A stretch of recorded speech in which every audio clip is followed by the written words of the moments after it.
Hello everyone, কেমন আছো সবাই? আশা করছি সবাই ভালো আছো। পিকলু সোনা দেখছো আস্তে আস্তে কেমন বাবার কাজে হাতে হাত লাগাতে শিখে যাচ্ছে, বাবাকে সাহায্য করতে শিখে যাচ্ছে। বিশেষ কিছুই নয়, ওর মনে হচ্ছে ও অনেকটাই বড় হয়ে গেছে, ও এখন অনেক কাজই করতে পারে। প্রত্যেকটা কথাই বলে, জানো তো মা, আমি এখন অনেক কাজ করতে পারি। আমি কিন্তু সেই ছোট নেই, অনেকটা বড় হয়ে গেছি। সেদিন ওর বাবা বলেছিল এগুলো রং করবে বলে আমায় সাজিয়ে দিতে।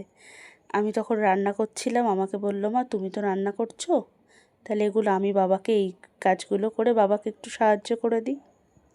জানো তো, সব সময় ছেলেটাকে বলি, সব সময় ওকে বলি, তোমার মতো আপন এই পৃথিবীতে তোমার বাবার আর কেউ নেই।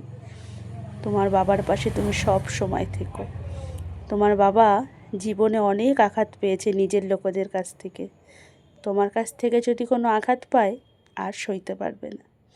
তাই তুমি তোমার বাবার সব থেকে আপন, সব সময় বাবার পাশে থেকো আর হাসি খুশিতে রেখো।